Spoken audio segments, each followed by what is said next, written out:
প্রিয় দর্শক, গত কদিন ধরেই আমরা সারা দেশে আওয়ামী লীগের কিছু তৎপরতা কিন্তু দেখতে পাচ্ছি এবং এই তৎপরতাগুলো নিয়ে নানা ধরনের কথাবার্তা হয়েছে এবং কিছু কিছু তৎপরতার সঙ্গে আমরা একটু সহিংসতারও সম্পৃক্ততা দেখছি।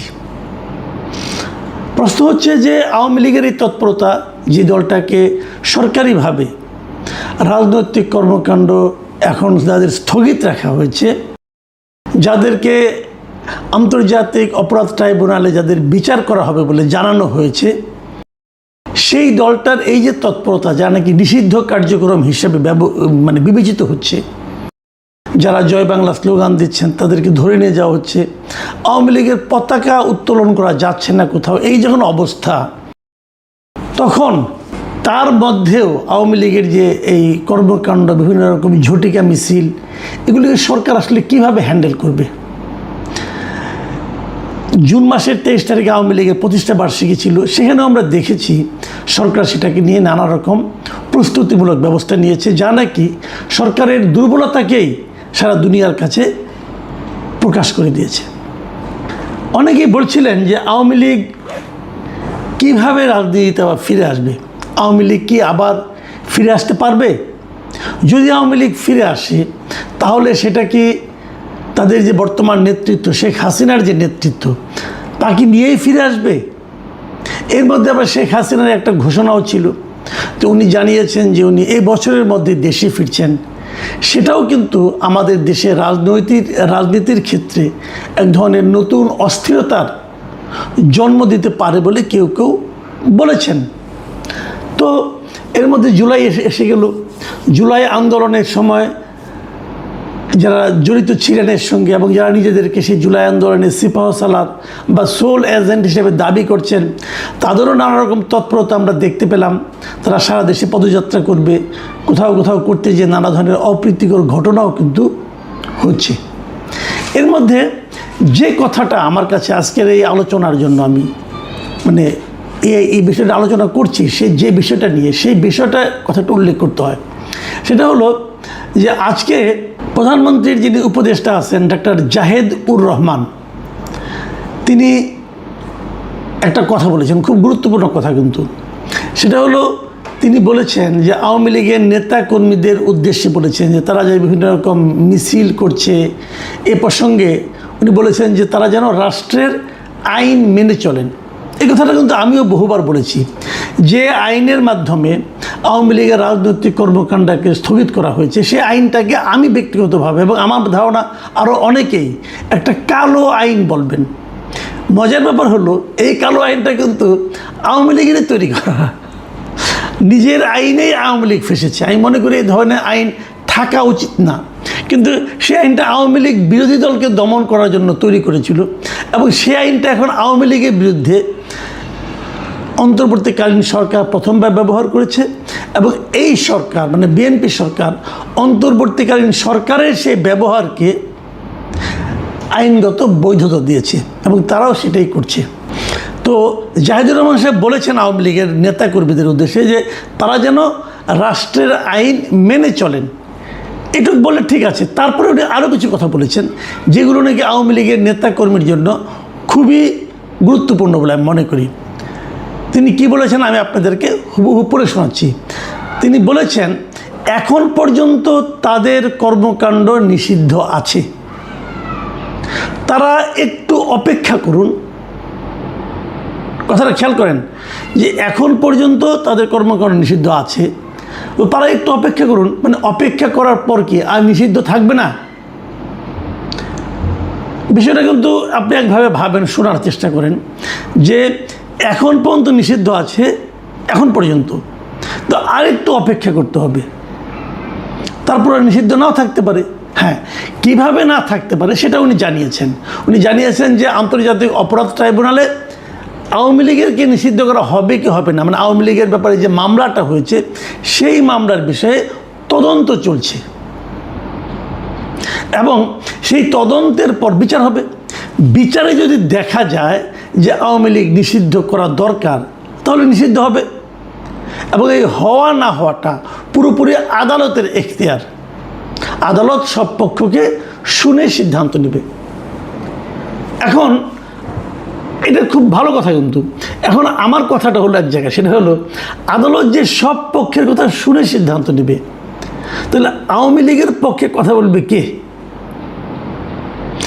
এটা কিন্তু একটা আমি মনে করি খুবই গুরুত্বপূর্ণ প্রশ্ন, যে আওয়ামী লীগের পক্ষে আন্তর্জাতিক অপরাধ ট্রাইব্যুনালে যে শুনানিটা হবে, যে যুক্তিতর্ক হবে, যে দুই পক্ষের যে কথাবার্তা হবে, সেখানে আওয়ামী লীগের পক্ষে কথা বলবে কে?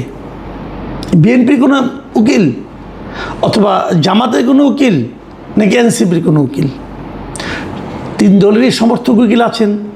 এখন তারাই কি আওয়ামী লীগের পক্ষে কথা বলবেন, নাকি আওয়ামী লীগের পক্ষের কোনো, আওয়ামী লীগের মতবল, মানে আওয়ামী লীগকে সমর্থন করেন, এক ধরনের নৈতিকভাবে আওয়ামী লীগের রাজনীতির সঙ্গে একসময় জড়িত ছিলেন, এমন কোনো উকিল অংশ নেবেন? যদি তেমন উকিল আওয়ামী লীগের পক্ষে যুক্তিতর্ক উপস্থাপন করেন ট্রাইব্যুনালে, তো সেই উকিলের, মানে সেই আইনজীবীর নিরাপত্তা কে নিশ্চিত করবে? সামাজিকভাবে তাকে যে মবের শিকার হতে হবে না, সেটা কে নিশ্চিত করবে? কারণ মব তো চলছে। কোথাও একজন ছাত্রলীগের লোককে যদি আপনি পিটিয়ে ধরে নিয়ে যে থানায় নিয়ে যান, থানা তাকে ধরে নিচ্ছে, বলছে সে নিষিদ্ধ ঘোষিত ছাত্রলীগের সাবেক সভাপতি বলে দিল। কিন্তু এটা তো আপনি আইন অনুযায়ী পারেন না। সে যদি ছাত্রলীগের স্লোগান না দেয়, যতক্ষণ পর্যন্ত সে ছাত্রলীগের স্লোগান না দেবে, যতক্ষণ পর্যন্ত সে ছাত্রলীগ অথবা আওয়ামী লীগের রাজনীতিটা না করবে প্রকাশ্যে, ততক্ষণ পর্যন্ত তো তাকে আপনি আটকাতে পারেন না। কিন্তু আটকানো কি হচ্ছে না? আপনারা প্রায়ই দেখবেন, যে কোনো নিউজে দেখবেন, প্রায়ই দেখবেন এই কথা বলা হয় যে অমুককে গ্রেপ্তার করা হয়েছে এবং সে আওয়ামী লীগের একজন সাবেক সভাপতি। তার এটাই অপরাধ, আর কোনো অপরাধ লাগবে না। তো এই যে ঘটনাগুলো, এই ঘটনাগুলো যদি ওখানে ঘটে, তাহলে আওয়ামী লীগকে নিষেধাজ্ঞা থেকে মুক্ত করতে, আওয়ামী লীগের রাজনীতিটাকে অবাধ করতে যে আইনজীবী আওয়ামী লীগের পক্ষে যুক্তিতর্ক উপস্থাপন করবে, তাকে সামাজিক নিরাপত্তাটা কে দিবে? তাকে মবের হাত থেকে কে বাঁচাবে? রাষ্ট্রকে সে গ্যারান্টি দেবে? দিয়েছে এ পর্যন্ত? আইনজীবীদের দেখেন, একটা জিনিস দেখেন আপনারা, একটা লোক আওয়ামী লীগ করেন না, সে আওয়ামী লীগের কোনো পদে নেই, কিন্তু সে হয়তো আইনজীবী। সে আইনজীবী যাকে নাকি আওয়ামী সমর্থক আইনজীবী বলা যেতে পারে। মানে একসময় তারা আওয়ামী লীগের যে প্যানেল ছিল, সেই প্যানেলে মানে আওয়ামী লীগ সমর্থক যে আইনজীবী সমিতি ছিল, হয়তো তাদের মেম্বার ছিল অথবা তাদের সমর্থক ছিল। এই অপরাধে আইনজীবীরাই, বিএনপি এবং জামাতের আইনজীবীরা, ওনাদেরকে নির্বাচন পর্যন্ত করতে দেয় নাই, সুপ্রিম কোর্ট বারেও দেয় নাই, বিভিন্ন জেলা বারেও দেয়নি। তো ওনারা তো আইন বুঝেন, ওনারা তো আইন মানেন। ওনারা যখন ওদের ব্যাপারে এরকম আচরণ করেছেন, তাহলে সে তাদের ব্যাপারে আপনার যখন নাকি মূল দল নিয়ে আলোচনা হবে, তখন কী অবস্থাটা ধারণ করবে? এর ব্যাখ্যাটা কি? এটা আমি মনে করি একটা গুরুত্বপূর্ণ বিষয়। এখন আমরা জেনেছি এর মধ্যে যে আন্তর্জাতিক অপরাধ ট্রাইব্যুনালের যিনি চিফ প্রসিকিউটর আছেন, তিনি জানিয়েছেন যে আওয়ামী লীগের নিষিদ্ধ করার ব্যাপারে, কার্যক্রম নিষিদ্ধের বিষয়ে অলরেডি তদন্ত, ট্রাইব্যুনালের যে তদন্ত সংস্থা আছে তারা তদন্ত করছে। এখন সেই তদন্ত করে তারা কি পাবে না পাবে সেটা তারা ট্রাইব্যুনালকে জানাবে এবং তার উপর ভিত্তি করে এই মামলা চলবে। একটা জরুরি প্রশ্ন, সেটা হলো এই মামলা কতদিন চলবে? দেখুন, কতদিন চলবে এই জিনিসটা জরুরি এই কারণে যে যদি মনে করেন এটা 3 বছর চলে, তো বলা হয়েছে যে যতদিন মামলা চলবে ততদিন আওয়ামী লীগ কোনো রাজনৈতিক কর্মকাণ্ড করতে পারবে না। তো আওয়ামী লীগের নেতাকর্মীরা কি অতটুকু ধৈর্য ধারণ করবে?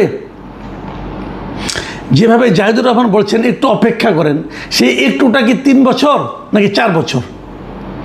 এই একটু অপেক্ষাটার মানে আপনার স্থায়িত্ব কতদিন? যদি 3 বছর হয় তাহলে সেটাকে আর একটু বলা যাবে? এখন জাহিদ সাহেব যখন বলেন একটু অপেক্ষা করেন, তখন আমি ধারণা করি হয়তো সেই জিনিসটা দ্রুতই হবে। এবং আমার যেন সব মিলিয়ে কেন যেন মনে হয় যে বোধহয় এই জিনিসটা একটু দ্রুতই হবে। কেন মনে হয় সেটাও বলি। যেমন ধরুন, সরকারের অ্যাটিচিউডটা কিন্তু আমি একটু একটু টের পাচ্ছি। এটা জাহিদুর রহমান সাহেবের কথায় যেমন টের পেলাম, 2 দিন আগে আমরা দেখেছি যে স্বরাষ্ট্রমন্ত্রী তিনিও কিন্তু এ সংক্রান্ত একটা বক্তব্য দিয়েছেন।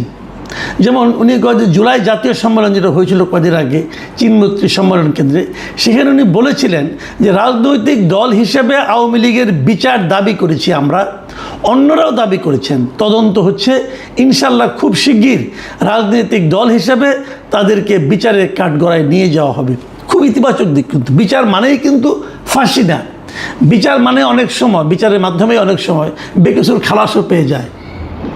আমি ব্যক্তিগতভাবে যদি আমি যদি বলি আমার কথাটা, আমি কিন্তু আওয়ামী লীগের রাজনীতি নিষিদ্ধের পক্ষে না। আমি আসলে কোনো রাজনৈতিক দলকে নিষিদ্ধের পক্ষে না, তাহলে আমার পার্সোনাল অপিনিয়ন। আমি মনে করি যে রাজনৈতিক দল যখন খারাপ আচরণ করে, সেটা দলের যে ওই সময়ের নেতৃত্ব, সেটা নেতৃত্বের ভুলের কারণে তারা খারাপ আচরণ করে। সারা দুনিয়ায় এই কারণে কিন্তু অনেক রাজনৈতিক দলের নেতৃত্বে পরিবর্তনটা আসে, কেন এই কারণে আসে, এদের আচরণটা ঠিক ছিল না, এই জন্য আসে। তো এখানে তো যদি কোনো ভুল হয়ে থাকে, সেটা তো আওয়ামী লীগের যে নেতৃত্ব তারা করেছে। আওয়ামী লীগ জিনিসটা কি? আওয়ামী লীগ আর শেখ হাসিনা কিন্তু এক না, আওয়ামী লীগ আর ওবায়দুল কাদেরও কিন্তু এক না। ওবায়দুল কাদের মানেই আওয়ামী লীগ, বিষয়টা তা নয়। ওবায়দুল কাদের হলো আওয়ামী লীগের একটা নেতৃত্ব, শেখ হাসিনা আওয়ামী লীগের একটা নেতৃত্ব। তো আওয়ামী লীগকে ব্যবহার করে যত লোক অন্যায় করেছেন, যত লোক খুন করেছেন, গণহত্যা করেছেন, যত লোক অপরাধ করেছেন, যত লোক লুটতরাজ করেছেন, এদের সবাইকে ওই অপরাধের কারণে বিচার করতে হবে। এই বিচারটা আমি দাবি করি। কিন্তু তার মানে আপনি দলটাকেই বলবেন যে এই দলটাকে আপনি তখনই করতে পারবেন যখন নাকি দলের গঠনতন্ত্রে সেই ধরনের কোনো কথা থাকবে। যদি দলের গঠনতন্ত্রে থাকে যে অমুককে এই দল বলছে, এই দল সিদ্ধান্ত নিয়েছে, অমুককে আমার প্রতিবাদ করে তাকে গুলি করে মেরে ফেলা হবে, যদি এই ধরনের কোনো গঠনতন্ত্রে লেখা থাকে, তখন দলের দায়। আর তা না হলে দলের যারা নেতৃত্বে থাকে তাদের দায়। এই জিনিসটা যদি থাকে, তাহলে আমার মনে হয় যে প্রকৃত বিচারটা হবে। আমি আশা করব তারা কিভাবে বিচার করবেন না করবেন। আমি কেবল একটা কথা বলি, অনেকেই বলেন, নানা ধরনের উদাহরণ দিয়ে বলেন যে দল একবার বিতাড়িত হয়, যে দল একবার জনগণ যে দলকে প্রত্যাখ্যান করে, সেই দলের ফিরে আসার ঘটনা সাধারণত নাই। কিন্তু এটাও কিন্তু সত্য, যখন কোনো ক্ষমতাচ্যুত দল আবার ফিরে আসে, সেটা যতটা না নিজের শক্তিতে আসে, তার চেয়ে বেশি আসে যে পরবর্তী সময় যে সরকার ক্ষমতায় থাকে তাদের দুর্বলতার কারণে। আজকে আওয়ামী লীগ নিয়ে এত আলোচনা হতোই না। আজকে আওয়ামী লীগ বিভিন্ন পর্যায়ে মিছিল করার সুযোগ সাহসী পেত না, যদি অন্তর্বর্তীকালীন সরকার মানে ডক্টর ইউনূসের সরকার যদি দেশটাকে ভালোভাবে চালাতে পারত। তারা তা পারেনি, এবং তারা এতটাই খারাপ চালিয়েছে, তারা এতটাই দুর্নীতিপরায়ণ ছিল যে ওনাদের আমলেই লোকে আওয়ামী লীগ সম্পর্কে বলেছে যে আগেই ভালো ছিল। এটা আমি নিজে শুনেছি, বলেছে, আপনারাও শুনেছেন। কাজে অন্তর্বর্তীকালীন সরকার মানে ডক্টর ইউনূসের সরকার আওয়ামী লীগের ফিরে আসার প্রাথমিক কাজটা করে দিয়ে গেছে।